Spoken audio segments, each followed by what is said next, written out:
안녕하세요. 저는 오토바이 운전자의 생명을 살릴 헬멧에 대해 이야기를 할 이동훈 최지민 팀의 이동훈입니다. 우선 헬멧의 역할에 대해 먼저 말씀드리겠습니다. 헬멧은 다들 아시다시피 머리를 보호해서 오토바이 운전자들의 생명을 확보하는 그런 제일 중요한 안전장비입니다. 궁극적인 목표는 머리를 보호하는 것이지만 두 번째로 부가적인 목표는 운전 시 날아오는 벌레나 아니면 자그마한 돌들 아니면 먼지들을 이제 눈으로부터 보호를 시키며 시야를 확보하게 해주는 그런 부가적인 역할도 있습니다. 그렇기 때문에 항상 이 투명한 쉴드를 닫고서 보통 흔히 말하는 바이저를 닫고서 주행을 해야 합니다. 운전자들의 안전을 책임지는 가장 핵심적인 보호장구이기 때문에 도로교통법에서도 오토바이 헬멧의 착용을 의무화시키는 그런 법이 있습니다. 다음으로는 헬멧의 구조에 대해서 말씀드리겠습니다. 헬멧은 크게 세 단계로 구성이 되어 있는데 가장 바깥 부분인 쉘, 외곽이 있고 그리고 안쪽에 충격을 완화시켜주는 방충제, EPS가 있고 그리고 머리와 맞닿아 있는 내피 부분, 라이닝 부분이 있습니다. 첫 번째로 쉘 부분, 외곽 부분은 미끄러질 사고 시에 헬멧을 이렇게 마찰시키는 그런 역할을 하며 아까 전에 말씀드린 부가적인 역할처럼 벌레나 아니면 자그마한 돌들이 헬멧에 튀기는 것을 이제 견디게 해주는 그런 역할을 합니다. 보통 헬멧의 가격은 이제 쉘의 자재에 따라서 굉장히 많이 갈리는 편입니다. 그런데 가장 중요한 부분인 방충제 부분은 오토바이 사고가 났을 때 운전자의 머리를 보호하는 아주 핵심적인 기능을 하며 보통은 고밀도 스티로폼으로 되어 있어 머리를 보호하는 데 사용이 됩니다. 그래서 오토바이 헬멧 사고가 난다면 방충제가 이렇게 머리에 눌려서 머리를 충격을 흡수시켜주는 그런 역할을 하고 있습니다. 마지막으로 내피 부분은 머리를 보호하는 부분은 없지만 머리와 맞닿아 있는 부분으로서 이제 위생적인 부분을 해결하는 부위입니다. 다음으로는 사정별 교통사고 현황에 대해 말씀드리겠습니다. 제가 보통 하는 말이 있습니다. 이륜차는 사고율은 낮지만 사망률은 높은 그런 이동수단이다라고 항상 말씀을 드리고 다닙니다. 이렇게 통계에서 볼 수 있는 것처럼 이륜차는 전체 사고의 8.9%를 차지하고 있지만 사망률은 그에 비해 증가한 15.2%를 차지하고 있는 것을 볼 수 있습니다. 승합차와 비교를 해보자면 승합차는 전체의 65.3%를 차지하고 있지만 사망률은 45.8%로 이제 감소한 수치를 보이고 있습니다. 이것에 비하면 이륜차가 확실히 승용차에 비해 사고가 났을 때 굉장히 목숨이 위험하다는 것을 볼 수 있습니다. 그렇기 때문에 오토바이는 차와는 달리 보호장구 하나만으로 오토바이 운전자를 보호해야 되기 때문에 사고가 난다면 굉장히 큰 중증을 입을 수밖에 없습니다. 다음으로는 헬멧의 미착용률에 대해서 말씀드리겠습니다.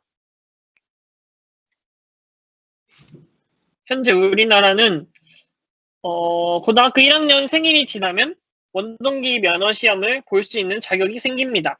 그렇기 때문에 고등학교 1학년부터 오토바이를 타는 아이들을 볼 수 있습니다. 특히 미성년자들은 헬멧을 잘 안 착용하는데 여기 표를 보신다면 절반은 다 항상 넘게 헬멧을 착용하지 않고 있습니다.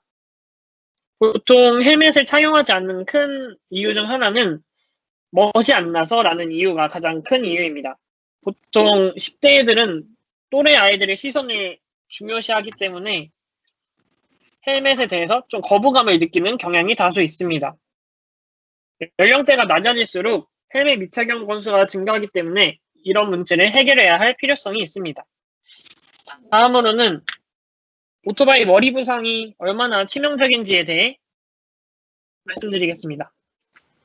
이렇게 오토바이 사고가 나게 된다면 보통 이렇게 앞으로 날아가게 되는 상황이 비일비재합니다. 대부분의 오토바이 사고가 이렇게 운전자들이 날아가기 때문에 날아가게 된다면 이제 헬멧을 썼다면 다행이지만 안 쓴 경우에는 이제 맨 두 개골이 충격을 받게 되며 굉장히 큰 치사율을 보일 수 있습니다. 그렇기 때문에 오토바이 헬멧을 쓴다면 사망률과 중증 외상률 또한 크게 감소시킬 수 있습니다. 네, 발표를 이어받은 최지민입니다. 그렇다면 헬멧 미착용 문제를 해결하기 위해서는 어떻게 해야 할까요? 저희는 Million Saved라는 국제보건 관련 사이트에서 베트남 헬멧 착용 의무화 법안의 성공 사례를 보고 분석하였고 한국의 상황에 적용해 보았습니다. 그 결과를 오늘 말씀드리고자 합니다. 베트남 헬멧 법안인 레솔루션 3.2는 다음과 같은 과정을 통해 도입되었습니다. 1990년대 중반 헬멧 의무화에 관련된 법률이 처음 도입되었습니다. 그러나 헬멧을 소지한 사람이 많지 않고 처벌 수위도 약해서 헬멧 착용이 잘 지켜지지 않는 문제가 지속되었습니다. 2000년대 초반까지만 해도 3분의 1 이하의 사람만이 헬멧을 착용했습니다. 이러한 문제를 파악한 그레이그 크래프트라는 회사에서는 헬멧이 있기만 하다면 사람들이 착용할 의향이 있다는 것을 알게 되었고 그래서 2002년 공장을 세워서 질 좋은 헬멧을 생산하기 시작했습니다. 그리고 2007년 레솔루션 3이라는 새로운 법률이 도입되었습니다. 오토바이 운전자와 동승자 모두에게 헬멧을 의무적으로 착용하도록 했으며 이를 위반할 시에 엄중한 벌금을 부과하겠다는 발표가 있었습니다. 공산당 단일당 체제의 베트남에서 공산당 역시 이를 지지했고 그렇게 법률이 세간의 주목을 받으며 2007년 12월 15일부터 전격적으로 발효되었습니다. 이후 헬멧 착용이 보편화되면서 교통사고로 인한 피해가 상당히 많이 줄어들었습니다. 부상률이 32% 감소하였으며 사망률이 68%나 감소하는 쾌거를 이루었습니다. 그렇다면 레솔루션 3.2가 성공할 수 있었던 요인은 무엇일까요? 첫 번째는 주목성입니다. 레솔루션 3.2는 공산당의 지지를 받은 법률일 뿐만 아니라 많은 국민들이 관심을 갖게 된 법률입니다. 그 증거는 법률이 발효된 12월 15일이 헬멧 데이로 베트남에서 지정이 되었다는 사실을 통해서도 이해할 수 있습니다. 둘째, 처벌 강도입니다. 기존 법률보다 레솔루션 3.2에서 개선된 점은 부과하는 범칙금이 국민 평균 소득의 무려 3분의 1에 이르렀다는 점입니다. 베트남에서는 오토바이의 사용이 상당히 보편화된 만큼 헬멧 착용 의무화 문제가 반드시 해결해야 되는 사회적인 문제로 지적되었고 이를 고려하여 처벌 수위를 강화했습니다. 셋째, 국민들의 인식 개선입니다. 헬멧이 필요한 이유에 대한 국민들의 이해도가 증가하여 법률이 결과적으로 잘 도입될 수 있었다고 생각합니다.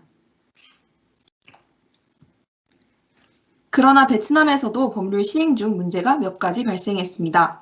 대표적으로 세 가지 문제를 들 수 있는데요. 첫째, 청년층은 안전성이 확보되지 않은 디자인이 예쁜 유행하는 헬멧을 착용하는 모습을 많이 보였습니다. 이로 인해서 실제적으로 머리를 보호하는 헬멧의 기능이 없어져서 교통사고로 인한 피해를 해결하지 못하는 문제가 발생했습니다. 둘째, 헬멧을 제대로 착용하지 않는 사례들이 많았습니다. 특히 턱끈이 불편하다며 착용하지 않는 경우가 많았는데 이런 경우 헬멧이 쉽게 벗겨지기 때문에 실제 교통사고가 난다면 머리를 보호하지 못하는 문제가 발생할 수 있었습니다. 마지막으로 16세 이하 아이들에게는 법률이 적용되지 않는 것이 큰 문제였습니다. 심지어는 아이들에게는 헬멧을 착용하는 것이 오히려 목을 다치게 할 수 있다는 망설이 퍼져서 큰 문제가 되었습니다. 이러한 문제들을 해결하기 위해 턱끈 미착용도 처벌 대상으로 간주하며 16세 이하에게도 법률을 적용한다는 등의 개편이 있었습니다. 그러나 헬멧 자체의 안전성 문제는 여전히 해결되지 않았는데요. 20% 이하의 헬멧만이 안전성 기준을 통과했다는 점을 고려할 때 헬멧 안전성 확보를 위한 국가 차원의 제재와 추가적인 노력이 필요합니다. 지금까지 베트남의 헬멧법 성공 사례와 그 요인을 함께 분석해 보았습니다. 그렇다면 한국의 헬멧 미착용 문제를 해결하기 위해서 어떠한 요인들을 차용할 수 있을까요? 첫째, 법률 적용에 대한 사실을 대중이 충분히 인식할 수 있도록 장려해야 합니다. 그리고 둘째, 처벌을 강화하고 실제적인 단속을 해야 합니다. 현재 범칙금은 20만 원 이하로 부과되고 있는데 헬멧 미착용이 불러올 피해의 엄중함을 고려해서 더 높게 벌금을 책정하는 것이 도움이 될 것이라고 생각합니다. 마지막으로 헬멧의 중요성에 대한 지속적인 교육이 필요합니다. 추가적으로 최근 이슈가 되었던 한국의 공유 킥보드와 헬멧 문제에 관해서도 살펴봅시다. 지난 5월 도로교통법 개정안이 시행되며 킥보드 이용 시 안전모를 착용하지 않으면 2만 원의 범칙금이 부과되게 되었습니다. 이후 공유 킥보드 이용률이 50%나 급감했으며 헬멧 소지와 사용 문제 해결의 부담이 대부분 킥보드 업체 측으로 돌아갔습니다. 이를 해결하기 위해 공식 스토어를 통해서 헬멧을 판매하거나 헬멧 인증샷을 찍은 이들에게 할인 쿠폰을 제공하고 심지어는 모든 킥보드에 헬멧을 부착하고 방역 문제 해결을 위해서 자외선 소독 기능을 탑재하는 업체도 있었습니다. 그러나 여전히 헬멧 미착용 문제는 발생하며 또한 킥보드 업체 측에 지나치게 큰 부담이 지어지고 있습니다. 이러한 문제를 해결하기 위해서는 첫째, 정부 차원의 헬멧 구매 장려 및 지원이 필요하다고 생각합니다.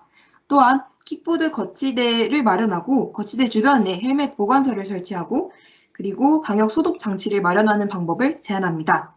이렇듯 헬멧 구매 및 사용에 대한 지원책이 마련된다면 법률이 단순히 이용자와 업체에게 부담을 주는 법률이 되는 것이 아니라 보다 실제적으로 도입되고 교통 안전을 도모할 수 있는 열쇠가 될 거라 판단합니다.